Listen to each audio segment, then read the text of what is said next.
ਜਿਹੜਾ 8 ਤਰੀਕ ਦਾ supreme court ਦਾ ਫੈਸਲਾ ਆਇਆ ਹੈ, ਇਹ ਬੜਾ ਸ਼ਲਾਘਾਯੋਗ ਹੈਗਾ।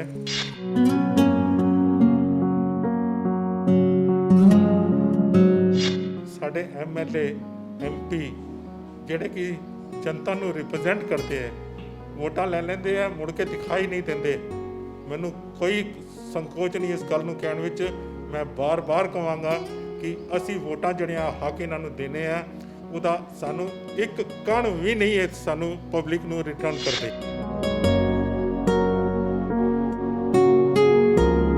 ਪਿਛਲੇ ਕਿੰਨੇ ਚਿਰਾਂ ਤੋਂ ਬਹੁਤ ਐਸੇ ਫੈਸਲੇ ਆਏ ਹੈ ਜਿਹੜੇ ਸਰਕਾਰਾਂ ਨੂੰ ਕਰਨੇ ਸੀ, ਉਹ ਸੁਪਰੀਮ ਕੋਰਟ ਨੇ ਕੀਤੇ।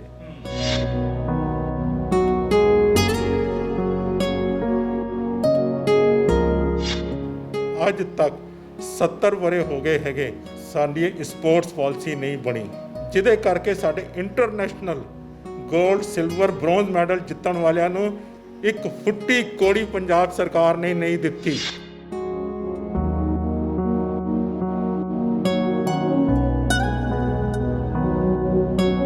ਹਾਈ ਕੋਰਟ ਤੋਂ ਮੈਂ ਕੇਸ ਜਿੱਤਿਆ ਸੀ, ਫਿਰ ਮੈਂ PhD ਦੇ ਰਿਲੈਕਸੇਸ਼ਨ ਵਾਸਤੇ ਇਹੀ ਮਸਲਾ ਸੀ। ਰਿਲੈਕਸੇਸ਼ਨ ਦੇ 40% ਮਾਰਕਸ ਸੀਗੇ, ਜਨਰਲ ਦੇ ਨਾਲ ਕੰਪੀਟ ਕੀਤਾ ਜਾਂਦਾ ਸੀ। ਸਾਨੂੰ 40% ਜਿਹੜੀ ਕੱਟ ਆਫ ਸੀਗੀ ਉਹ 35% ਹੋ ਗਈ ਹੈ ਹੁਣ।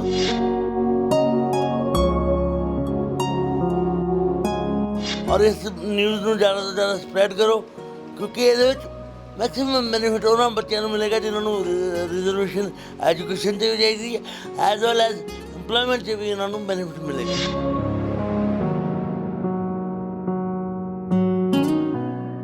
ਸਾਡੇ ਸਿਸਟਮ ਦੇ ਵਿੱਚ ਵਿਤਕਰੇ ਲੰਬਾ ਸਮਾਂ ਚੱਲਦੇ ਨੇ, ਪਰ ਉਹਨਾਂ ਵਿਤਕਰਿਆਂ ਨੂੰ ਖਤਮ ਕਰਨ ਦੇ ਲਈ ਕਦੇ-ਕਦਾਈ ਇਤਿਹਾਸਕ ਫੈਸਲੇ ਅਦਾਲਤਾਂ ਵੱਲੋਂ ਲਏ ਜਾਂਦੇ ਆ।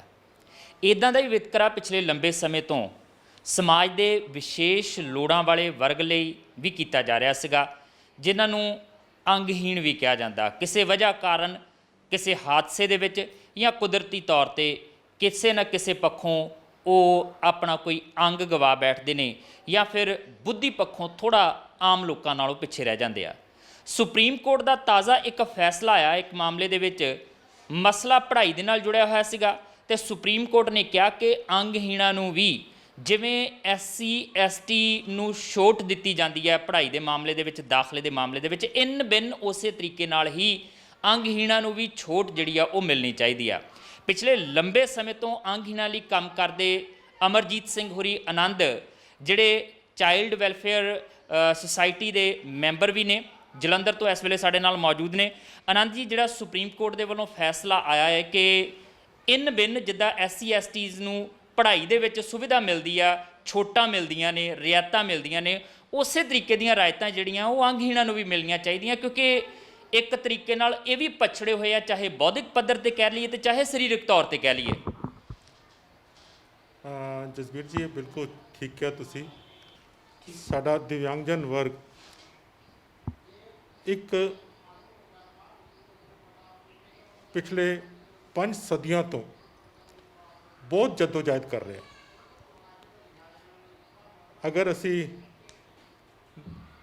ਮੋਦੀ ਸਰਕਾਰ ਦੇ ਆਉਣ ਦੇ ਬਾਅਦ ਪਹਿਲਾ ਇਤਿਹਾਸਿਕ ਫੈਸਲਾ ਹੋਇਆ ਜਿਸ ਵੇਲੇ right for people with disabilities act 2016 ਆਇਆ, ਉਹਦੇ ਕਾਨੂੰਨ ਨੂੰ 3 ਸਾਲ ਹੋ ਗਏ, ਪਰ ਸਾਡੀਆਂ ਸਰਕਾਰਾਂ ਅਜੇ ਵੀ ਅਣਗਹਿਲੀਆਂ ਵਰਤ ਰਹੀਆਂ ਹੈਗੀਆਂ। ਉਹਨਾਂ ਨੂੰ ਉਸ ਕਾਨੂੰਨ ਨੂੰ ਅਜੇ ਵੀ ਪੂਰੀ ਤਰ੍ਹਾਂ ਲਾਗੂ ਨਹੀਂ ਕੀਤਾ ਜਾ ਰਿਹਾ। ਅਸੀਂ ਉਸ ਜਦੋਜਹਿਦ ਨਾਲ ਜੁੜੇ ਹੋਏ ਸੀਗੇ, ਜੂਝ ਰਹੇ ਸੀਗੇ ਕਿ ਪਿਛਲੇ ਦਿਨਾਂ ਵਿੱਚ ਸਰਕਾਰ ਵੱਲੋਂ ਇੱਕ ਅਮੈਂਡਮੈਂਟ ਲਗਾ ਦਿੱਤੀ ਗਈ, ਜਿਹਦੇ ਵਿੱਚ ਪਨਿਸ਼ਮੈਂਟ ਔਰ ਪੈਨਲਟੀਜ਼ ਜਿਹੜੀਆਂ ਹੈਗੀਆਂ ਉਹਨਾਂ ਨੂੰ ਉਡਾਉਣ ਦੀ ਕੋਸ਼ਿਸ਼ ਕੀਤੀ ਗਈ ਜੀ। ਅਜੇ ਲਾਅ ਅਮੈਂਡ ਅਜੇ ਆਇਆ ਨਹੀਂ, ਆ ਕੇ ਇੰਪਲੀਮੈਂਟ ਹੋਇਆ ਨਹੀਂ, ਔਰ ਅਜੇ ਕੋਈ ਕੇਸਿਸ ਕੋਰਟਾਂ ਵਿੱਚ ਆਏ ਨਹੀਂ, ਔਰ ਅਸੀਂ ਇਹ ਕਹਿੰਦੇ ਹਾਂ ਇਸ ਕਲੌਜ਼ ਨੂੰ ਹਟਾ ਦਿੱਤਾ ਜਾਏ। ਇਹ ਕਿੰਨਾ ਵੱਡਾ ਇੱਕ ਮਜ਼ਾਕ ਸੀਗਾ। ਪਰ ਮੈਨੂੰ ਖੁਸ਼ੀ ਹੈ ਕਿ ਤਾਵਰਚੰਦ ਜੀ ਗਹਿਲੋਤ ਜਿਹੜੇ ਮੰਤਰੀ ਹੈਗੇ ਸੋਸ਼ਲ ਜਸਟਿਸ ਦੇ, ਭਾਰਤ ਸਰਕਾਰ ਦੇ ਉਹਨਾਂ ਨੇ ਬਹੁਤ ਅੱਛੀ ਤਰ੍ਹਾਂ ਵਿਚਾਰ ਕੇ ਔਰ ਇਸ ਨੂੰ ਵਾਪਸ ਲੈ ਲਿਆ ਜੀ ਔਰ ਉਹਦੇ ਨਾਲ ਹੀ ਸ਼ੁਕਰ ਹੈ ਪਰਮਾਤਮਾ ਦਾ ਕਿ ਸਾਡੇ ਬੱਚੇ ਜਿਹੜੇ ਪੜ੍ਹਾਈਆਂ ਵਿੱਚ ਬੜੀਆਂ ਦਿੱਕਤਾਂ ਦਾ ਸਾਹਮਣਾ ਕਰਦੇ ਖਾਸ ਕਰਕੇ ਇੰਟੈਲੈਕਚੁਅਲੀ ਡਿਸੇਬਲਡ ਜਿਹੜੇ ਬੱਚੇ ਹੈਗੇ ਜੀ ਉਹਨਾਂ ਵਾਸਤੇ ਬਹੁਤ ਸਾਰੀਆਂ ਪਰੇਸ਼ਾਨੀਆਂ ਹੈਗੀਆਂ। ਉਹਨਾਂ ਨੂੰ ਪੜ੍ਹਾਉਣਾ ਲਿਖਾਉਣਾ ਇੱਕ ਬੜਾ ਵੱਡਾ ਚੈਲੰਜ ਹੈ ਮਾਂ ਬਾਪ ਵਾਸਤੇ ਔਰ ਉੱਤੋਂ ਸਾਡੀਆਂ ਜਿਹੜੀਆਂ ਇੰਸਟੀਟਿਊਸ਼ਨਸ ਹੈਗੀਆਂ ਉਹ ਐਸੈਸੇਬਲ ਨਹੀਂ ਹੈਗੀਆਂ। ਜੀ ਜਦੋਂ ਐਸੈਸੇਬਲ ਨਾ ਹੋਣ ਤੇ ਬੱਚੇ ਨੂੰ ਐਗਜ਼ਾਮ ਵਿੱਚ ਸੈਕੰਡ ਫਲੋਰ ਤੇ ਜਾਣਾ ਪੈ ਜਾਏ, ਥਰਡ ਫਲੋਰ ਤੇ ਜਾਣਾ ਪੈ ਜਾਏ, ਇਹ ਇੱਕ ਮਜ਼ਾਕ ਨਹੀਂ।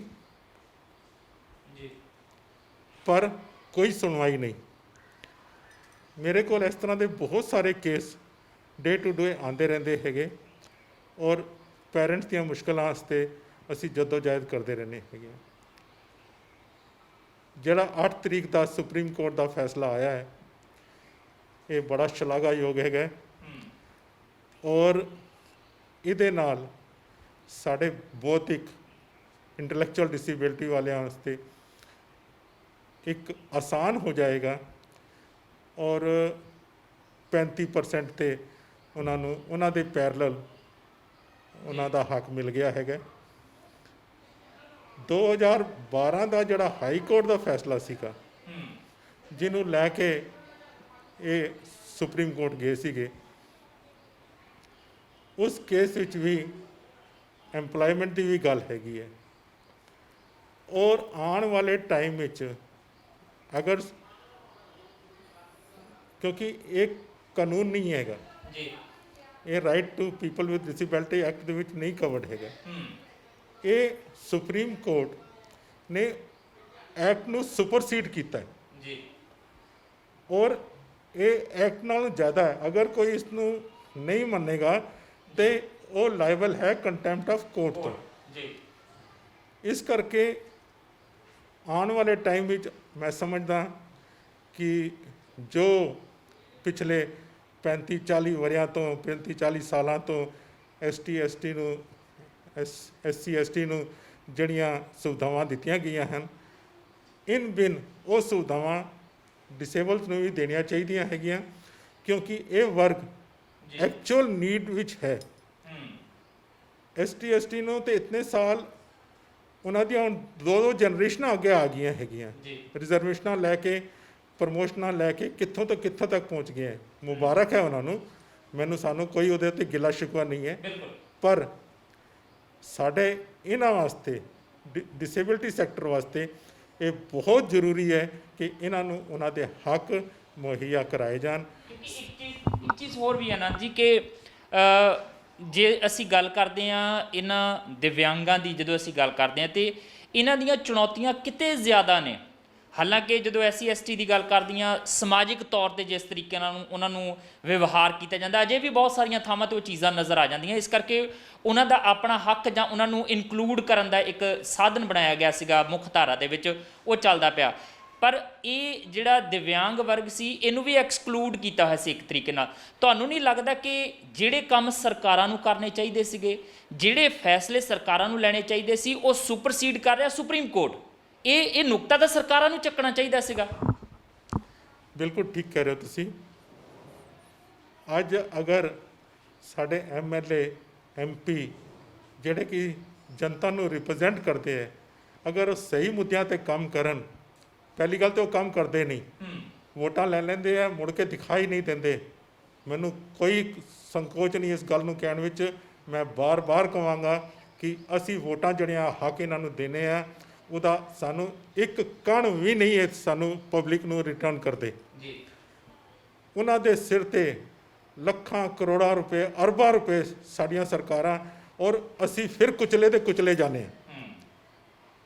ਮੇਰੀ ਤੇ ਦਰਖਾਸਤ ਹੈਗੀ ਇਹ ਨੇਤਾਵਾਂ ਨੂੰ ਕਿ ਹੁਣ ਉਹ ਆਪਣਾ ਪੁਰਾਣਾ ਚੋਲਾ ਉਤਾਰ ਦਿਓ ਨਵਾਂ ਚੋਲਾ ਪਾ ਲਓ। ਹੁਣ ਕੋਵਿਡ ਵਾਲੇ ਟਾਈਮ ਦਾ ਚੋਲਾ ਪਾ ਲਓ। ਦੁਨੀਆ ਬਹੁਤ ਜ਼ਿਆਦਾ ਅਵੇਅਰ ਹੋ ਚੁੱਕੀ ਹੈ। ਹੁਣ ਤੁਸੀਂ ਅਗਰ ਸੋਚੋਗੇ ਕਿ ਅਸੀਂ ਵੋਟਾਂ ਲੈ ਕੇ ਅਸੀਂ ਘਰ ਬਹਿ ਜਾਵਾਂਗੇ ਇਹ ਤੁਹਾਨੂੰ ਘਰੋਂ ਬਾਹਰ ਵੀ ਖਿੱਚ ਕੇ ਲਿਆਉਣਗੇ। ਜਨਤਾ ਤੁਸੀਂ ਜਦੋਂ ਵੋਟਾਂ ਦੀ ਗੱਲ ਕਰਦੇ ਹੋ ਨਾ, ਸਮੱਸਿਆ ਸਾਡੇ ਜਿਹੜਾ ਸਿਆਸੀ ਹੈਗੀਆਂ ਰਣਨੀਤੀਆਂ ਨੇ ਹੈਗੀਆਂ ਤਿਗੜਮਬਾਜ਼ੀਆਂ ਹੈਗੀਆਂ, ਉਹਨਾਂ ਦੇ ਵਿੱਚ ਇਹ ਹੈ ਕਿ ਵੋਟ ਬੈਂਕ ਵੱਧ ਦੇਖੀ ਜਾਂਦੀ ਆ। ਜਦੋਂ ਸਾਡੇ ਲੀਡਰ ਦਿਵਿਆਂਗਾਂ ਨੂੰ ਇੱਕ ਸੀਮਤ ਜਿਹਾ ਵੋਟ ਬੈਂਕ ਦੇਖਦੇ ਕਿ ਐਡਾ ਅਸਰ ਨਹੀਂ ਹੁੰਦਾ ਇਹਨਾਂ ਦੀ ਵੋਟ ਦਾ, ਬਹੁਤ ਥੋੜ੍ਹੀਆਂ ਵੋਟਾਂ ਨੇ ਜਾਂ ਗਿਣਤੀ ਬਹੁਤ ਘੱਟ ਹੈ, ਜਦੋਂ ਉਹ ਵੋਟ ਬੈਂਕ ਦੇ ਤਰੀਕੇ ਨਾਲ ਦੇਖਦੇ ਆ ਤੇ ਫਿਰ ਮੈਨੂੰ ਲੱਗਦਾ ਉੱਥੇ ਜਾ ਕੇ ਉਹਨਾਂ ਨੂੰ ਲੱਗਦਾ ਕਿ ਇਹਨਾਂ ਦੇ ਹੱਕਾਂ ਦੀ ਗੱਲ ਕਰਨ ਦੀ ਵੀ ਕੋਈ ਲੋੜ ਨਹੀਂ ਹੈ ਨਾ। ਪ੍ਰੋਬਲਮ ਤਾਂ ਇਹੀ ਹੈ ਨਾ ਕਿ ਅੱਜ ਤੱਕ ਜਨਤਾ ਸੋਈ ਹੋਈ ਸੀਗੀ। ਅੱਜ ਵੀ ਹੁਣ ਅਗਰ ਮੀਡੀਆ ਸਾਡੇ ਨਾਲ ਨਾ ਹੋਵੇ ਤੇ ਸਾਡੀ ਆਵਾਜ਼ ਜਨਤਾ ਤੱਕ ਨਹੀਂ ਪਹੁੰਚਦੀ। ਮੀਡੀਆ ਕਰਕੇ ਸੁਪਰੀਮ ਕੋਰਟ ਵੀ ਜਾਗਰੂਕ ਹੈ। ਸੁਪਰੀਮ ਕੋਰਟ ਤਾਂ ਹੀ ਇਸ ਤਰ੍ਹਾਂ ਦੇ ਇਤਿਹਾਸਿਕ ਫੈਸਲੇ ਕਰਨੇ ਪੈ ਰਹੇ ਹੈ ਜਾਂ ਆ ਰਹੇ ਹੈ। ਪਿਛਲੇ ਕਿੰਨੇ ਚਿਰਾਂ ਤੋਂ ਬਹੁਤ ਐਸੇ ਫੈਸਲੇ ਆਏ ਹੈ ਜਿਹੜੇ ਸਰਕਾਰਾਂ ਨੂੰ ਕਰਨੇ ਸੀ, ਉਹ ਸੁਪਰੀਮ ਕੋਰਟ ਨੇ ਕੀਤੇ ਹੈ। ਔਰ ਹੁਣ ਵੀ ਇਹ ਡਿਸੇਬਿਲਟੀ ਵਾਲਾ ਜਿਹੜਾ ਹੱਕ ਸੁਪਰੀਮ ਕੋਰਟ ਨੇ ਦਿੱਤਾ ਹੈ, ਇਹ ਸਾਡੇ ਨੁਮਾਇੰਦਿਆਂ ਨੂੰ ਚਾਹੀਦਾ ਸੀਗਾ ਇਹ ਆਪਣੀ ਪਾਰਲੀਮੈਂਟ ਵਿੱਚ ਆਪਣੇ ਹਾਊਸ ਵਿੱਚ ਜਾਂਦੇ ਔਰ ਇਹ ਮੁੱਦੇ ਲੈ ਕੇ ਜਾਣ, ਪਰ ਨਹੀਂ ਸੁਣਾਈ। ਅੱਜ ਪੰਜਾਬ 750 ਰੁਪਇਆ ਪੈਨਸ਼ਨ ਦੇ ਰਿਹਾ ਹੈ ਜੀ, ਜਦ ਕਿ ਇਹਨਾਂ ਨੇ ਫੈਸਲਾ ਕੀਤਾ ਸੀਗਾ ਕਿ ਅਸੀਂ 250 ਰੁਪਇਆ ਹਰ ਛਿਮਾਹੀ ਵਧਾਵਾਂਗੇ, ਸਾਲ ਵਿੱਚ ਅਸੀਂ 500 ਰੁਪਇਆ ਤੁਹਾਡੀ ਪੈਨਸ਼ਨ ਵਧਾਵਾਂਗੇ, ਪਰ ਕੋਈ ਨਹੀਂ ਵਧਾਈ। ਪਿਛਲੀ ਪੈਨਸ਼ਨ ਔਰ ਨਵੀਂ ਪੈਨਸ਼ਨ ਆਉਣ ਦੇ ਵਿੱਚ 700 ਕਰੋੜ ਰੁਪਏ ਦੀ ਅਜੇ ਵੀ ਲੋਕਾਂ ਦੀ ਪੈਨਸ਼ਨਾਂ ਬਾਕੀ ਪਈਆਂ ਹਨ, ਜਿਹੜੀਆਂ ਸਰਕਾਰ ਨਾ ਦੇ ਰਹੀ ਹੈ ਤੇ ਨਾ ਉਹਦੇ ਬਾਰੇ 'ਚ ਕੁਝ ਬੋਲ ਰਹੀ ਹੈ। ਔਰ ਸਾਡੇ ਨੁਮਾਇੰਦੇ, ਅਸੀਂ ਇਹਨਾਂ ਨੂੰ ਜਦੋਂ ਵੀ ਪਾਰਲੀਮੈਂਟ ਜਾਂ ਜਦੋਂ ਵੀ ਸਾਡਾ ਸੈਸ਼ਨ ਲੱਗਦਾ ਹੈ, ਅਸੀਂ ਇਹਨਾਂ ਨੂੰ ਰਿਮਾਈਂਡ ਕਰਦੇ ਹਾਂ, ਪਰ ਇਹ ਉੱਥੇ ਜਾ ਕੇ ਘੁੱਗੂ ਬਣ ਕੇ ਜਾ ਕੇ ਬੈਠ ਜਾਂਦੇ ਹੈਗੇ, ਜਿਹਦਾ ਸਾਨੂੰ ਬਹੁਤ ਮਲਾਲ ਹੈ, ਬਹੁਤ ਗੁੱਸਾ ਹੈ। ਸਾਡੇ ਦਿਵਿਆਂਗ ਵਰਗ ਨਾਲ ਬਹੁਤ ਵੱਡਾ ਧੋਖਾ ਕਰਦੇ ਹੈ। ਚੀਜ਼ ਇਹ ਵੀ ਤਾਂ ਹੈ ਨਾ ਕਿ ਹੁਣ ਜੇ ਐਜੂਕੇਸ਼ਨ ਦੇ ਵਿੱਚ ਸੁਪਰੀਮ ਕੋਰਟ ਕਹਿੰਦਾ ਆ ਕਿ SC ST ਦੇ ਵਾਂਗ ਹੀ ਇਹਨੂੰ ਵੀ ਰਿਜ਼ਰਵੇਸ਼ਨ ਜਿਹੜੀ ਆ ਉਹ ਦਿੱਤੀ ਜਾਵੇ, ਇਹਨਾਂ ਦਾ ਵੀ ਖਿਆਲ ਰੱਖਿਆ ਜਾਵੇ, ਇਸ ਵਰਗ ਦਾ ਵੀ ਖਿਆਲ ਰੱਖਿਆ ਜਾਵੇ, ਤੇ ਫਿਰ ਇੱਕ ਚੀਜ਼ ਇਹ ਵੀ ਬਣ ਜਾਂਦੀ ਆ ਕਿ ਕੱਲ੍ਹ ਜਦੋਂ ਪੜ੍ਹ ਲਿਖ ਲੈਣਗੇ ਦਿਵਿਆਂਗ, ਡਿਗਰੀਆਂ ਲੈ ਲੈਣਗੇ, ਤੇ ਇਹ ਪੈਨਸ਼ਨਾਂ ਦੀ ਥਾਂ 'ਤੇ ਨੌਕਰੀ ਜਿਹੜੀ ਬਹੁਤ ਜ਼ਰੂਰੀ ਹੈ। ਮੈਨੂੰ ਲੱਗਦਾ ਕਿ ਪੈਨਸ਼ਨ ਜਦੋਂ ਲੈਂਦਾ ਆ ਕੋਈ ਵਿਅਕਤੀ ਨਾ, ਤੇ ਉਹ ਆਪਣੇ ਆਪ ਨੂੰ ਗੌਣ ਸਮਝਣ ਲੱਗ ਪੈਂਦਾ। ਪਹਿਲਾਂ ਹੀ ਕਮੀ ਹੁੰਦੀ ਹੈ, ਫਿਰ ਹੋਰ ਜ਼ਿਆਦਾ ਗੌਣ ਸਮਝਦਾ, ਤਰਸਯੋਗ, ਜਿਹੜੀ ਅਸੀਂ ਨਹੀਂ ਚਾਹੁੰਦੇ ਸੁਸਾਇਟੀ ਦੇ ਵਿੱਚ। ਤੇ ਜਦੋਂ ਉਹ ਨੌਕਰੀ ਲਏਗਾ, ਸਵੈਮਾਨ ਉਹਦਾ ਉੱਚਾ ਹੋਏਗਾ, ਉਹਦਾ ਕੌਨਫੀਡੈਂਸ ਵਧੇਗਾ, ਤੇ ਉਹ ਜ਼ਿਆਦਾ ਬਿਹਤਰ ਨਹੀਂ ਹੋਏਗਾ ਇਸ ਤਰੀਕੇ ਨਾਲ। ਨੌਕਰੀਆਂ ਦੀ ਜਿਹੜੀ ਹਾਲ ਸਾਡੇ ਇਸ ਵੇਲੇ ਚੱਲ ਰਹੇ ਹੈਗੇ, ਨਵੇਂ ਕਾਨੂੰਨ ਵਿੱਚ 4% ਦੀਆਂ ਨੌਕਰੀਆਂ ਦਾ 1% ਦਾ ਵਾਅਦਾ ਕੀਤਾ ਗਿਆ। ਪਹਿਲੇ 3% ਸੀਗੀ, ਹੁਣ ਰਿਜ਼ਰਵੇਸ਼ਨ 4% ਤੇ ਕਰ ਦਿੱਤੀ ਜੀ ਦਿਵਿਆਂਗਾਂ ਲਈ ਜੀ। ਔਰ ਇੰਟੈਲੈਕਚੁਅਲ ਡਿਸੇਬਿਲਟੀ ਦੀਆਂ ਪੋਸਟਾਂ ਨਿਕਲਦੀਆਂ ਹੀ ਨਹੀਂ। ਅਗਰ ਕਿਧਰੇ ਨਿਕਲਦੀਆਂ, ਥੋੜ੍ਹਾ ਟਾਈਮ ਕੱਢ ਕੇ 1-2 ਵਾਰੀ ਐਡ ਕਰਕੇ ਉਹਦੇ ਬਾਅਦ ਉਹਨੂੰ ਫਿਰ ਕਨਵਰਟ ਕਰਕੇ ਜਰਨਲ ਵਿੱਚ ਲੈ ਜਾਂਦੇ ਹੈਗੇ ਜੀ। ਇਹ ਬੜੇ ਸਾਰੇ ਕੇਸਿਸ ਜਿਸ ਤਰ੍ਹਾਂ ਦੇ ਆਏ ਹੈਗੇ। RTI ਦਾ ਜਵਾਬ ਹੀ ਨਹੀਂ ਦਿੰਦੀਆਂ ਸਰਕਾਰਾਂ। ਕਿਉਂ? ਉਹਨਾਂ ਨੂੰ ਪਤਾ ਹੈ ਕਿ ਅਗਰ ਅਸੀਂ RTI ਦਾ ਜਵਾਬ ਦੇ ਦਿੱਤਾ ਔਰ ਇਹ ਪੋਸਟਾਂ ਨਾ ਭਰੀਆਂ ਤੇ ਉਹ ਗਾਜ ਉਹਨਾਂ ਦੇ ਸਿਰ ਤੇ ਗਿਰੇਗੀ ਜੀ। ਇਸ ਕਰਕੇ ਪਹਿਲੀ ਗੱਲ ਤੇ ਮੈਂ ਆਪਣੀ ਸਰਕਾਰ ਨੂੰ, ਪੰਜਾਬ ਸਰਕਾਰ ਨੂੰ, ਜਿਹਦੇ ਵਿੱਚ as expert member advisory board ਵੀ ਹਾਂ, ਮੈਂ ਮੁੜ ਕੇ ਉਹਨਾਂ ਨੂੰ ਮੇਲਾਂ ਵੀ ਪਾਣਾ, ਰਿਕੁਐਸਟ ਵੀ ਕਰਦਾ, ਗੱਲਬਾਤ ਵੀ ਜਾਰੀ ਰੱਖਦਾ ਕਿ ਸਾਡੇ ਬੱਚਿਆਂ ਦੇ ਹੱਕ ਸਾਨੂੰ ਮੁਹੱਈਆ ਕਰਾ ਦਿਓ। ਸਾਡੀ ਅੱਜ ਤੱਕ 70 ਵਰ੍ਹੇ ਹੋ ਗਏ ਹੈਗੇ, ਸਾਡੀ ਸਪੋਰਟਸ ਪਾਲਿਸੀ ਨਹੀਂ ਬਣੀ ਜੀ, ਜਿਹਦੇ ਕਰਕੇ ਸਾਡੇ international gold, silver, bronze medal ਜਿੱਤਣ ਵਾਲਿਆਂ ਨੂੰ ਇੱਕ ਫੁੱਟੀ ਕੋੜੀ ਪੰਜਾਬ ਸਰਕਾਰ ਨੇ ਨਹੀਂ ਦਿੱਤੀ। ਬਹੁਤ ਅਫਸੋਸ ਹੈ। ਅਗਰ ਪਿਛਲੇ 2 ਸਾਲਾਂ ਤੋਂ ਸਾਡੇ ਬੱਚਿਆਂ ਨੂੰ ਕੋਈ ਪੈਸੇ ਮਿਲਣੇ ਸ਼ੁਰੂ ਹੋਏ ਹਨ, ਉਹ ਕੇਂਦਰ ਸਰਕਾਰ, ਸਪੋਰਟ ਅਥਾਰਟੀ ਆਫ ਇੰਡੀਆ ਦੇ ਆ ਰਹੇ ਹਨ ਹਾਂਜੀ, ਨਾ ਕਿ ਪੰਜਾਬ ਸਰਕਾਰ ਦੇ। ਡਿਸਟ੍ਰਿਕਟ ਲੈਵਲ 'ਤੇ, ਪੇਂਡੂ ਲੈਵਲ 'ਤੇ ਸਾਡੇ ਵਾਸਤੇ ਕੋਈ 1 ਪੈਸੇ ਦਾ ਵੀ ਬੱਚਿਆਂ 'ਤੇ ਖਰਚਾ ਨਹੀਂ ਕਰਦੇ ਸਰਕਾਰ ਜੀ। ਅਗਰ ਬੱਚੇ ਖੇਲਦੇ ਆ, ਅਸੀਂ NCC ਜਾਂਦੇ ਸੀਗੇ ਤੇ ਸਾਨੂੰ ਰਿਫਰੈਸ਼ਮੈਂਟ ਮਿਲਦਾ ਸੀਗਾ ਜੀ।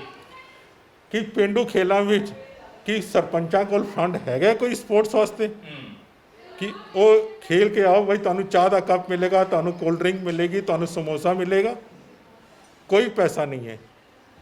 ਡਿਸਟ੍ਰਿਕਟ ਲੈਵਲ ਤੇ ਆ ਜਾਈਏ, ਅਸੀਂ ਸਪੋਰਟਸ ਕਾਲਜ ਬਣਾ ਦਿੱਤੇ, ਸਟੇਡੀਅਮ ਬਣਾ ਦਿੱਤੇ, ਸੁਰਖੀ ਬਿੰਦੀ ਤੇ ਲਗਾ ਲਈ, ਤਿਆਰ ਤੇ ਅਸੀਂ ਹੋ ਗਏ, ਪਰ ਉੱਥੇ ਬੰਦਾ ਕੌਣ ਹੈਗਾ ਤੁਹਾਡੇ ਕੋਲ ਜੀ? ਕੀ ਦਿਵਿਆਂਗਾਂ ਦੇ ਵਾਸਤੇ ਕੋਈ ਤੁਹਾਡੇ ਕੋਲ ਕੋਈ ਸੁਵਿਧਾਵਾਂ ਨਹੀਂ ਹੈਗੀਆਂ? ਸਾਡੇ ਮੰਤਰੀ ਜੀ ਮਿਸਟਰ ਰਾਣਾ ਜੀ, ਮੈਂ ਉਹਨਾਂ ਨੂੰ 4 ਵਾਰੀ ਪੁੱਛਿਆ ਕਿ ਰਾਣਾ ਜੀ, ਸੋਢੀ ਰਾਣਾ ਜੀ ਨੂੰ ਕਿ ਸਾਡੀ ਹਾਂਜੀ ਸਪੋਰਟਸ ਮਿਨਿਸਟਰ ਨੂੰ, ਉਹ ਕਹਿੰਦੇ ਜੀ ਪਾਲਿਸੀ ਬਣ ਗਈ। ਪਾਲਿਸੀ ਕਿੱਥੇ ਬਣ ਗਈ ਜੀ? ਮੈਂ ਸਟੇਕ ਹੋਲਡਰ ਹੈਗਾ, ਮੈਂ ਰਿਪਰੈਜ਼ੈਂਟ ਕਰ ਰਿਹਾ, ਮੈਨੂੰ ਤਾਂ ਤੁਸੀਂ ਕਦੀ ਸੱਦਿਆ ਨਹੀਂ ਮੀਟਿੰਗ ਵਿੱਚ ਜੀ। ਮੈਂ ਫਾਈਲਾਂ ਤੋਂ ਹਰ ਜਿਹੜਾ ਵੀ ਡਾਇਰੈਕਟਰ ਆਉਂਦਾ ਹੈਗਾ, ਮੈਂ ਉਹਦੇ ਨਾਲ ਆਪਣੇ ਬੱਚਿਆਂ ਦੀ ਲੜਾਈ ਲੜਦਾ ਹੈਗਾ ਕਿ ਇਹਨਾਂ ਦੀ ਤੁਸੀਂ ਸਪੋਰਟਸ ਪਾਲਿਸੀ ਬਣਾਓ, ਡਿਸਟ੍ਰਿਕਟ ਲੈਵਲ 'ਤੇ ਸਾਨੂੰ ਕੁਝ ਪੈਸਾ ਦਿਓ, ਅਸੀਂ ਬੱਚੇ ਤਿਆਰ ਕਰੀਏ, ਬੱਚਿਆਂ ਨੂੰ ਅੱਗੇ ਲੈ ਕੇ ਜਾਈਏ, ਨੈਸ਼ਨਲ ਲੈਵਲ 'ਤੇ ਲੈ ਜਾਈਏ, ਨੈਸ਼ਨਲ ਲੈਵਲ ਤੋਂ ਕੱਢ ਕੇ ਲਿਆਈਏ, ਇੰਟਰਨੈਸ਼ਨਲ ਲੈਵਲ 'ਤੇ ਲੈ ਕੇ ਜਾਈਏ। ਜੋ ਮੈਂ ਇਹ ਚੀਜ਼ਾਂ ਮਲਿਕਾ ਹਾਂਡਾ ਹੋਰਾਂ ਨਾਲ ਮੇਰੀ ਗੱਲਬਾਤ ਹੋਈ ਸੀ, ਕਿਉਂਕਿ ਬੱਚੀ ਨਾ ਬੋਲ ਸਕਦੀ ਹੈ ਨਾ ਸੁਣ ਸਕਦੀ ਹੈ, ਪਰ ਅੰਤਰਰਾਸ਼ਟਰੀ ਪੱਧਰ ਤੱਕ ਚੈਸ ਦੇ ਵਿੱਚ ਚੈਂਪੀਅਨ ਹੈ ਉਹ ਕੁੜੀ। ਅਤੇ ਉਹਦੇ ਨਾਲ ਜਦੋਂ ਗੱਲਬਾਤ ਕੀਤੀ ਸੀ ਤੇ ਮਨ ਦੇ ਵਿੱਚ ਉਹਦੇ ਵੀ ਇਹੀ ਦਰਦ ਸੀ, ਸਰਕਾਰਾਂ ਸਾਡੀ ਬਾਂਹ ਨਹੀਂ ਫੜਦੀਆਂ, ਸਾਡੀ ਸੁਣਦੀਆਂ ਨਹੀਂ, ਸਾਨੂੰ ਟੂਰਨਾਮੈਂਟ ਤੱਕ ਲਈ ਖਰਚਾ ਤੱਕ ਨਹੀਂ ਦਿੱਤਾ ਜਾਂਦਾ, ਹੋਰ ਤਾਂ ਇਹਨਾਂ ਨੇ ਕੀ ਦੇਣਾ ਸਾਨੂੰ ਸੁਵਿਧਾਵਾਂ। ਪਰ ਹੁਣ ਜਦੋਂ ਅਸੀਂ ਸੁਪਰੀਮ ਕੋਰਟ ਦੇ ਫੈਸਲੇ ਦੀ ਗੱਲ ਕਰਦੇ ਹਾਂ, ਕਿਉਂਕਿ ਬਹੁਤ ਸਾਰੀਆਂ ਸਮੱਸਿਆਵਾਂ ਨੇ ਦਿਵਿਆਂਗਾਂ ਨੂੰ, ਇੱਕ ਨਹੀਂ ਹੈ ਬਹੁਤ ਸਾਰੀਆਂ, ਉਹ ਸਮਾਜਿਕ ਪੱਧਰ 'ਤੇ ਵੀ ਹੈਗੀਆਂ, ਸਿਆਸੀ ਪੱਧਰ 'ਤੇ ਵੀ ਹੈਗੀਆਂ, ਆਰਥਿਕ ਪੱਧਰ 'ਤੇ ਵੀ ਹੈਗੀਆਂ, ਸਰੀਰਕ ਪੱਧਰ 'ਤੇ ਵੀ ਹੈਗੀਆਂ ਉਹਨਾਂ ਦੀਆਂ। ਇਹ ਜਿਹੜਾ ਇਸ ਫੈਸਲੇ ਦੇ ਨਾਲ ਲੱਗਦਾ ਆ ਕਿ ਦਿਵਿਆਂਗਾਂ ਦੀਆਂ ਸਮੱਸਿਆਵਾਂ ਕਾਫੀ ਹੱਦ ਤੱਕ ਹੱਲ ਹੋਣਗੀਆਂ, ਜਾਂ ਇੱਕ ਸਮੱਸਿਆ ਦਾ ਇਹ ਹਿੱਸਾ ਸੀ, ਅਜੇ ਬਾਕੀ ਸਮੱਸਿਆਵਾਂ ਉੱਦਾਂ ਦੀਆਂ ਉੱਦਾਂ ਖੜੀਆਂ ਨੇ? ਕੀ ਲੱਗਦਾ ਤੁਹਾਨੂੰ? ਦੇਖੋ, ਇਸ ਫੈਸਲੇ ਆਉਣ ਤੋਂ ਬਾਅਦ ਪਿਛਲੇ 4 ਦਿਨਾਂ ਦੇ ਅੰਦਰ ਜਿੰਨੀਆਂ ਵੀ ਡੈਫ ਐਸੋਸੀਏਸ਼ਨ ਹੈਗੀ ਹੈ, ਪੈਰਾ ਓਲੰਪਿਕਸ ਹੈਗੇ ਹੈ, ਫਿਜ਼ੀਕਲੀ ਹੈਂਡੀਕੈਪ ਐਸੋਸੀਏਸ਼ਨ ਹੈਗੀ ਹੈ, ਨੈਸ਼ਨਲ ਲੈਵਲ 'ਤੇ ਜਿੰਨੀਆਂ ਵੀ ਐਸੋਸੀਏਸ਼ਨਾਂ ਹੈਗੀਆਂ, ਇਸ ਨਾਲ ਸਾਰੇ ਤਿਆਰ ਹੋ ਗਏ ਹੈ, ਆਪਣੇ ਕੇਸਿਸ ਆਪਣੇ ਵਕੀਲਾਂ ਦੇ ਰਾਹੀਂ ਸੁਪਰੀਮ ਕੋਰਟ ਤੱਕ ਲੈ ਕੇ ਜਾਣਗੇ, ਕਿਉਂਕਿ ਸਰਕਾਰਾਂ ਕੋਲੋਂ ਉਮੀਦ ਲਾ ਬੈਠੇ ਸੀਗੇ। ਇਸ ਫੈਸਲੇ ਦੇ ਨਾਲ ਹੁਣ ਸੁਪਰੀਮ ਕੋਰਟ ਤੱਕ ਅਨੇਕਾਂ ਕੇਸ ਜਾਣਗੇ, ਔਰ ਉਮੀਦ ਹੈ ਸਾਨੂੰ ਕਿ ਜਾਂ ਤਾਂ ਸੁਪਰੀਮ ਕੋਰਟ ਉਹਨਾਂ ਦੇ ਹੱਕ 'ਚ ਕੋਈ ਫੈਸਲਾ ਦੇ ਦੇਗੀ, ਜਾਂ ਸਰਕਾਰਾਂ ਨੂੰ ਟਾਈਮ ਬਾਉਂਡ ਕਹਿ ਦੇਗੀ ਕਿ ਇਹਨਾਂ ਦੇ ਹੱਕਾਂ ਨੂੰ ਕੰਸੀਡਰ ਕਰਕੇ ਔਰ ਲਾਅ ਦੇ ਹਿਸਾਬ ਨਾਲ, ਐਕਟ ਦੇ ਹਿਸਾਬ ਨਾਲ ਇਹਨਾਂ ਨੂੰ ਮੁਹੱਈਆ ਕਰਾਇਆ ਜਾਏ। ਬਿਲਕੁਲ ਜੀ, ਔਰ ਇਸ ਫੈਸਲੇ ਤੋਂ ਬਾਅਦ ਉਮੀਦ ਰੱਖਦੇ ਹਾਂ ਕਿ ਜ਼ਰੂਰ ਇਸ ਵਿਸ਼ੇਸ਼ ਲੋੜਾਂ ਵਾਲੇ ਵਰਗ ਦੇ ਲਈ ਸਰਕਾਰਾਂ ਵੀ ਕੋਈ ਹੰਭਲਾ ਮਾਰਨਗੀਆਂ, ਅਤੇ ਭਵਿੱਖ ਦੇ ਵਿੱਚ ਕੁਝ ਇੱਦਾਂ ਦਾ ਕੀਤਾ ਜਾਏਗਾ ਜਿਹਦਾ ਕਰਕੇ ਇਹ ਪਿੱਛੇ ਰਹਿੰਦੇ ਸੀਗੇ, ਉਹ ਇਹਨਾਂ ਦੀ ਖਾਮੀ ਹੀ ਇਹਨਾਂ ਦੀ ਕਹਿ ਸਕਦੇ ਕਿ ਵਿਸ਼ੇਸ਼ਤਾ ਬਣ ਜਾਏਗੀ, ਅਤੇ ਆਉਣ ਵਾਲੇ ਸਮੇਂ 'ਚ ਉਹ ਵਿਤਕਰੇ, ਉਹ ਵਖਰੇਵੇਂ ਜਿਹੜੇ ਕੀਤੇ ਜਾਂਦੇ, ਜਾਂ ਇਹਨਾਂ ਦੇ ਅੰਦਰ ਜੇ ਕਿਤੇ ਹੀਣ ਭਾਵਨਾ ਪੈਦਾ ਹੁੰਦੀ ਹੈ ਇਸ ਸਭ ਦਾ ਕਰਕੇ, ਉਹ ਸਾਰਾ ਕੁਝ ਬੰਦ ਹੁੰਦਾ ਨਜ਼ਰ ਆਵੇਗਾ। जो सुप्रीम कोर्ट का ये डिसीजन है कि जो पीपल विद डिसेबिलिटीज़ हैं उनको वही हक मिलने चाहिए जो एससी और एसटी रिजर्वेशन कैटेगरी वालों को मिलते हैं। मेरे हिसाब से ये एक बहुत ही अच्छा डिसीजन है, क्योंकि जो मार्जिनलाइजेशन एससी एसटी कम्युनिटी ने इतने सालों से फेस किया है, उसी तरीके का मार्जिनलाइजेशन जो पीपल विद डिसेबिलिटीज़ हैं उन्होंने भी फेस किया है। तो ये बहुत ज़रूरी है कि स्कूल्स में, कॉलेजेस में और एम्प्लॉयमेंट में पीपल विद डिसेबिलिटीज़ को रिजर्वेशन मिले, उनके लिए कोटा हो। ਸੋ ਇਸ ਵੇਲੇ ਅਸੀਂ ਰਾਸ਼ਟਰਪਤੀ ਸਨਮਾਨ ਨਾਲ ਸਨਮਾਨਿਤ ਵਿਵੇਕ ਜੋਸ਼ੀ, ਜਿਹੜੇ ਐਡਵੋਕੇਟ ਵੀ ਨੇ, ਖੁਦ ਅੰਗਹੀਣ ਵੀ ਨੇ, ਪਰ ਉਹਨਾਂ ਨੇ ਲੰਬੇ ਜਦੋਜਹਿਦ ਤੋਂ ਬਾਅਦ ਨਾ ਸਿਰਫ ਆਪਣੀ ਲੜਾਈ ਲੜੀ, ਬਲਕਿ ਇਸ ਵੇਲੇ ਬਾਕੀ ਅੰਗਹੀਣਾਂ ਦੇ ਹੱਕਾਂ ਦੀ ਲੜਾਈ ਵੀ ਲੜਦੇ ਪਿਆ। ਵਿਵੇਕ ਜੀ, ਜਿਹੜਾ ਸੁਪਰੀਮ ਕੋਰਟ ਦਾ ਫੈਸਲਾ ਆਇਆ ਆ ਕਿ ਪੜ੍ਹਾਈ ਦੇ ਵਿੱਚ ਜਿਵੇਂ SC ST ਬੱਚਿਆਂ ਨੂੰ ਕੰਸੈਸ਼ਨ ਮਿਲਦੀ ਹੈ, ਜਿਵੇਂ ਉਹਨਾਂ ਨੂੰ ਰਿਆਇਤ ਮਿਲਦੀ ਹੈ, ਬਿਲਕੁਲ ਇਨ ਬਿਨ ਜਿਹੜੇ ਦਿਵਿਆਂਗ ਨੇ, ਅੰਗਹੀਣ ਨੇ, ਡਿਸੇਬਲ ਨੇ, ਉਹਨਾਂ ਨੂੰ ਵੀ ਇਹ ਚੀਜ਼ ਜਿਹੜੀ ਆ ਉਹ ਮਿਲਣੀ ਚਾਹੀਦੀ ਆ। ਕਿਸ ਨਜ਼ਰੀਏ ਨਾਲ ਦੇਖਦੇ ਹੋ ਜਿਹੜੇ ਸੁਪਰੀਮ ਕੋਰਟ ਦੇ ਇਸ ਫੈਸਲੇ ਨੂੰ, ਔਰ ਕੀ ਲੱਗਦਾ ਕਿ ਇਸ ਫੈਸਲੇ ਦਾ ਆਉਣ ਵਾਲੇ ਸਮੇਂ 'ਚ ਜਿਹੜੇ ਦਿਵਿਆਂਗ ਨੇ ਉਹਨਾਂ ਦੇ ਜੀਵਨ ਦੇ ਉੱਤੇ ਕੀ ਅਸਰ ਪਏਗਾ? ਇਹ ਬਹੁਤ ਬੜਾ ਸ਼ਲਾਘਾਯੋਗ ਕਦਮ ਹੈ ਜੀ, ਔਰ ਮੈਂ ਇਹਨੂੰ ਐਪਰੀਸ਼ੀਏਟ ਕਰਦਾ ਕਿਉਂਕਿ ਜਦ ਤੱਕ ਕੋਰਟ ਦੀ ਵਰਡਿੰਗ ਨਹੀਂ ਆਈ ਸੀ ਜਾਂ ਕੋਰਟ ਦਾ ਡਿਸੀਜਨ ਨਹੀਂ ਆਇਆ ਸੀ ਉਦੋਂ ਤੱਕ ਕਲੈਰਿਟੀ ਨਹੀਂ ਸੀ। ਹੁਣ ਉਹਨਾਂ ਨੇ ਇਕੁਅਲ ਫੁਟਿੰਗ ਦੇਤੀ ਹੈ ਡਿਸੇਬਲ ਨੂੰ। ਉਹਨਾਂ ਨੇ ਸੋਸ਼ਲੀ ਬੈਕਵਰਡ ਕਹਿ ਦਿੱਤਾ, ਤੇ ਸੋਸ਼ਲੀ ਬੈਕਵਰਡ ਕਹਿਣ ਦਾ ਮਤਲਬ ਇਹ ਹੈ ਕਿ ਉਹ ਸਮਾਜਿਕ ਤੌਰ ਤੋਂ ਪਿਛੜੇ ਹੋਏ ਆ। ਜਿਹੜਾ ਇਹ ਕੇਸ ਸੀਗਾ ਉਹ ਇੱਕ ਬੰਦੇ ਨੂੰ ਫਾਇਦਾ ਨਹੀਂ ਹੋਇਆ, ਤਾਂ ਬੇਸਿਕਲੀ ਸਾਰਿਆਂ ਨੂੰ ਫਾਇਦਾ ਹੋਇਆ। ਪਰ ਇਹਦੀ ਇੰਪਲੀਮੈਂਟੇਸ਼ਨ ਨੂੰ ਦੇਖਦੇ ਹੋਏ ਮੈਂ ਇਹ ਕਹੂੰਗਾ ਕਿ ਇਹ ਬਹੁਤ ਸ਼ਲਾਘਾਯੋਗ ਕਦਮ ਹੈ, ਔਰ ਇਹਦਾ ਬੈਨੀਫਿਟ ਸਾਰੇ ਡਿਸੇਬਲ ਇੱਕ ਹੀ ਜਿਹੜੀ ਕੈਟੇਗਰੀਜ਼ ਹੈ RPWD ਐਕਟ ਦੀ, ਉਹਨਾਂ ਸਾਰਿਆਂ ਨੂੰ ਮਿਲੇਗਾ।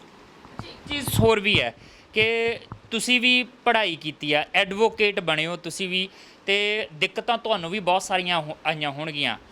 ਇਹ ਕੇਸ ਦੇ ਮੁਤਲਕ ਜੇ ਆਪਾਂ ਗੱਲ ਕਰ ਲਈਏ ਕਿ ਇੱਦਾਂ ਦੀਆਂ ਸਮੱਸਿਆਵਾਂ ਤੁਹਾਨੂੰ ਵੀ ਆਈਆਂ ਸੀ, ਉੱਥੇ ਤੁਹਾਨੂੰ ਵੀ ਕਈ ਤਰੀਕੇ ਦੀਆਂ ਰੁਕਾਵਟਾਂ ਦਾ ਸਾਹਮਣਾ ਕਰਨਾ ਪਿਆ ਸੀ? ਹਾਂਜੀ, ਮੈਨੂੰ ਵੀ ਬਹੁਤ ਸਾਰੀਆਂ ਦਿੱਕਤਾਂ ਦਾ ਸਾਹਮਣਾ ਕਰਨਾ ਪਿਆ ਸੀ। ਪਹਿਲਾਂ ਤਾਂ ਮੈਨੂੰ ਹਾਈ ਕੋਰਟ ਜਾਣਾ ਪਿਆ ਰਾਈਟਰ ਦੇ ਵਾਸਤੇ। ਹਾਈ ਕੋਰਟ ਤੋਂ ਮੈਂ ਕੇਸ ਜਿੱਤਿਆ ਸੀ। ਫਿਰ ਮੈਂ PhD ਦੇ ਰਿਲੈਕਸੇਸ਼ਨ ਵਾਸਤੇ, ਇਹੀ ਮਸਲਾ ਸੀ ਰਿਲੈਕਸੇਸ਼ਨ ਦੇ 40% ਮਾਰਕਸ ਸੀਗੇ ਜਨਰਲ ਦੇ ਨਾਲ ਕੰਪੀਟ ਕੀਤਾ ਜਾਂਦਾ ਸੀ ਸਾਨੂੰ ਜੀ, ਤੇ ਉਹ 40% ਜਿਹੜੀ ਕੱਟ ਆਫ ਸੀਗੀ ਉਹ 35% ਹੋ ਗਈ ਹੈ ਹੁਣ। ਜਾਂ ਜੋ ਵੀ ਡਿਸੇਬਲ ਦੀ ਉਹ ਫਿਜ਼ੀਕਲੀ ਉਹ ਜਿਹੜੀ ਕਹਿੰਦੇ ਆ SC ST ਲਈ ਹੁੰਦਾ ਉਹ ਹੋ ਗਿਆ ਹੁਣ, ਤੇ ਉਹਦਾ ਬੈਨੀਫਿਟ ਸਾਨੂੰ ਮਿਲੇਗਾ। ਇੱਕ ਚੀਜ਼ ਹੋ ਰਿਹਾ ਸਿੱਧਾ ਜਿਹਾ ਸਵਾਲ ਕਿ ਲੱਗਦਾ ਨਹੀਂ ਹੈ ਕਿ ਇਹ ਵਾਲਾ ਕੰਮ ਸਾਡੇ ਸਿਆਸੀ ਲੀਡਰ ਜਾਂ ਜਿਹੜੀਆਂ ਡਿਸੇਬਲ ਪਰਸਨਸ ਲਈ ਸੰਘਰਸ਼ ਕਰਦੀਆਂ ਸੰਸਥਾਵਾਂ ਸੀਗੀਆਂ, ਉਹਨਾਂ ਨੇ ਬਾਰ-ਬਾਰ ਸਰਕਾਰਾਂ ਦੇ ਅੱਗੇ ਮੰਗ ਇੱਦਾਂ ਦੀ ਰੱਖੀ ਕਿ ਆਹ ਚੀਜ਼ ਹੋਣੀ ਚਾਹੀਦੀ ਆ, ਸਰਕਾਰਾਂ ਨੂੰ ਇਹ ਕੰਮ ਕਰਨਾ ਚਾਹੀਦਾ ਸੀ, ਹੋ ਸੁਪਰੀਮ ਕੋਰਟ ਦੇ ਵੱਲੋਂ ਰਿਹਾ ਆ? ਦੇਖੋ, ਸੁਪਰੀਮ ਕੋਰਟ ਬੜਾ ਐਕਟਿਵਲੀ ਇਨਵੋਲਵ ਹੋ ਰਿਹਾ ਸੋਸ਼ਲ ਇਸ਼ੂਜ਼ ਦੇ ਉੱਪਰ। ਉਹਨਾਂ ਦੀ ਚੇਤਨਤਾ ਇਹ ਪ੍ਰੂਵ ਕਰ ਰਹੀ ਹੈ ਕਿ ਐਕਟੀਵਿਟੀ ਜਿਹੜੀ ਸੋਸ਼ਲ ਐਕਟਿਵਿਜ਼ਮ ਹੈ ਉਹ ਇਸ ਤਰ੍ਹਾਂ ਜੁਡੀਸ਼ੀਅਲ ਐਕਟਿਵਿਜ਼ਮ ਦੇ ਥਰੂ ਆ ਰਿਹਾ, ਅਤੇ ਇਹ ਬੜੀ ਪ੍ਰਸੰਨਤਾ ਵਾਲੀ ਗੱਲ ਹੈ। ਕੱਲ੍ਹ ਦੀ ਮੈਂ ਨਿਊਜ਼ ਪੜ੍ਹੀ ਹੈ, ਅਤੇ ਮੈਂ ਮਤਲਬ ਲੋਕਾਂ ਨੂੰ ਅਵੇਅਰ ਕਰ ਰਿਹਾ। ਤੁਹਾਡਾ ਪੰਜਾਬ TV ਦਾ ਸ਼ੁਕਰੀਆ ਕਰਦਾ ਕਿ ਤੁਸੀਂ ਸਪੈਸ਼ਲੀ ਇੱਥੇ ਆਏ ਹੋ, ਔਰ ਇਸ ਨਿਊਜ਼ ਨੂੰ ਜ਼ਿਆਦਾ ਤੋਂ ਜ਼ਿਆਦਾ ਸਪਰੈਡ ਕਰੋ, ਕਿਉਂਕਿ ਇਹਦੇ ਵਿੱਚ ਮੈਕਸੀਮਮ ਬੈਨੀਫਿਟ ਉਹਨਾਂ ਬੱਚਿਆਂ ਨੂੰ ਮਿਲੇਗਾ ਜਿਨ੍ਹਾਂ ਨੂੰ ਰਿਜ਼ਰਵੇਸ਼ਨ ਐਜੂਕੇਸ਼ਨ 'ਤੇ ਵੀ ਚਾਹੀਦੀ ਹੈ, ਐਜ਼ ਵੈਲ ਐਜ਼ ਇੰਪਲੋਇਮੈਂਟ 'ਚ ਵੀ ਇਹਨਾਂ ਨੂੰ ਬੈਨੀਫਿਟ ਮਿਲੇਗਾ। ਬਿਲਕੁਲ। ਇੱਥੇ ਇੱਕ ਗੱਲ ਜ਼ਰੂਰ ਸਪਸ਼ਟ ਕਰਨੀ ਬਣਦੀ ਹੈ ਕਿ ਕਈ ਵਾਰੀ ਇੰਜ ਵੀ ਲੱਗਦਾ ਹੋ ਸਕਦਾ ਜਾਂ ਸਿਆਸੀ ਲੋਕ ਇਸ ਮੁੱਦੇ ਨੂੰ ਤਾਂ ਵੀ ਨਾ ਚੱਕਦੇ ਹੋਣਗੇ, ਉਹਨਾਂ ਨੂੰ ਲੱਗਦਾ ਹੋਵੇਗਾ ਕਿ ਜੇ ਰਿਜ਼ਰਵੇਸ਼ਨ ਦੀ ਗੱਲ ਕੀਤੀ ਅਸੀਂ ਤੇ ਇੱਕ ਵਾਰ ਫਿਰ SC ST ਵਰਗ ਜਿਹੜਾ ਆ ਉਹਨਾਂ ਦੇ ਖਿਲਾਫ ਨਾ ਹੋ ਜਾਵੇ। ਪਰ ਇੱਥੇ ਇੱਕ ਗੱਲ ਜ਼ਰੂਰ ਕਰਨੀ ਬਣਦੀ ਹੈ ਕਿ ਇੱਥੇ ਕਿਸੇ ਨੂੰ ਰਿਜ਼ਰਵੇਸ਼ਨ 'ਚੋਂ ਕੱਢਿਆ ਨਹੀਂ ਗਿਆ, ਬਲਕਿ ਜਿਹੜੇ ਦਿਵਿਆਂਗ ਨੇ, ਡਿਸੇਬਲ ਨੇ, ਉਹਨਾਂ ਨੂੰ ਇਨਕਲੂਡ ਕੀਤਾ ਗਿਆ, ਉਹਨਾਂ ਨੂੰ ਸ਼ਾਮਲ ਕੀਤਾ ਗਿਆ। ਕਿਸੇ ਦੇ ਹੱਕ ਦੇ ਉੱਤੇ ਡਾਕਾ ਨਹੀਂ ਹੈ, ਬਲਕਿ ਜਿਨ੍ਹਾਂ ਨੂੰ ਹੱਕ ਨਹੀਂ ਮਿਲਿਆ ਸੀ ਉਹਨਾਂ ਨੂੰ ਵੀ ਹੱਕ ਦੇਣ ਦੀ ਇਸ ਫੈਸਲੇ ਦੇ ਨਾਲ ਕੋਸ਼ਿਸ਼ ਕੀਤੀ ਗਈ ਆ। ਫਿਲਹਾਲ ਹੁਣ ਸੁਪਰੀਮ ਕੋਰਟ ਦੇ ਇਸ ਫੈਸਲੇ ਤੋਂ ਬਾਅਦ ਸੱਚਿਓ ਹੀ ਦਿਵਿਆਂਗ ਜਨਾਂ ਨੂੰ ਉਹਨਾਂ ਦੇ ਹੱਕ ਹਕੂਕ ਮਿਲ ਪਾਉਂਦੇ ਆ ਜਾਂ ਨਹੀਂ, ਇਹ ਸਾਡੇ ਸਿਸਟਮ 'ਤੇ ਨਿਰਭਰ ਕਰੇਗਾ, ਸਾਡੀਆਂ ਸਰਕਾਰਾਂ 'ਤੇ ਨਿਰਭਰ ਕਰੇਗਾ। ਫਿਲਹਾਲ ਉਮੀਦ ਇਸੇ ਗੱਲ ਦੀ ਜਾਗੀ ਹੈ ਸੁਪਰੀਮ ਕੋਰਟ ਦੇ ਇਸ ਫੈਸਲੇ ਤੋਂ ਬਾਅਦ ਕਿ ਲਗਭਗ ਇੱਦਾਂ ਦੇ ਹੀ ਫੈਸਲੇ ਤੇ ਇੱਦਾਂ ਦੇ ਹੀ ਕਾਨੂੰਨ ਸਾਡੀਆਂ ਸਰਕਾਰਾਂ ਵੀ ਬਣਾਉਣ, ਤੇ ਉਹ ਵਰਗ ਜਿਹੜਾ ਵਿਸ਼ੇਸ਼ ਲੋੜਾਂ ਵਾਲਾ ਆ, ਉਹ ਵਰਗ ਜਿਹਨੂੰ ਸਮਾਜਿਕ ਤੌਰ ਤੇ ਪਿੱਛੇ ਰੱਖਿਆ ਗਿਆ ਜਾਂ ਪਿੱਛੇ ਰਹਿ ਗਿਆ, ਉਹਨੂੰ ਵੀ ਅਸੀਂ ਮੁੱਖ ਧਾਰਾ ਦੇ ਵਿੱਚ ਸ਼ਾਮਲ ਕਰ ਸਕਦੇ ਹਾਂ। ਕੈਮਰਾਮੈਨ ਪ੍ਰਵੀਨ ਬੋਬੀ ਦੇ ਨਾਲ ਜਸਵੀਰ, TV ਪੰਜਾਬ, ਜਲੰਧਰ। ਸਤਿ ਸ਼੍ਰੀ ਅਕਾਲ ਜੀ, ਮੈਂ ਨਿਰਮਲ ਮਾਨ ਪੂਰਾ ਟੈਕਸ ਸੈਟਲਮੈਂਟ ਤੋਂ। ਇਹ ਤੁਸੀਂ ਵੀਡੀਓ ਦੇਖ ਰਹੇ ਸੀ TV ਪੰਜਾਬ ਦੇ ਉੱਤੇ। ਇਹੋ ਜਿਹੇ ਹੋਰ ਜਾਣਕਾਰੀ ਭਰਪੂਰ ਵੀਡੀਓ ਦੇਖਣ ਵਾਸਤੇ TV ਪੰਜਾਬ ਦੇ ਚੈਨਲ ਨੂੰ ਸਬਸਕ੍ਰਾਈਬ ਕਰੋ ਤੇ ਨਾਲ ਹੇਠ ਦਿੱਤੇ ਹੋਏ ਬੈਲ ਆਈਕਨ ਦੇ ਬਟਨ ਦਬਾਓ। ਸਤਿ ਸ਼੍ਰੀ ਅਕਾਲ।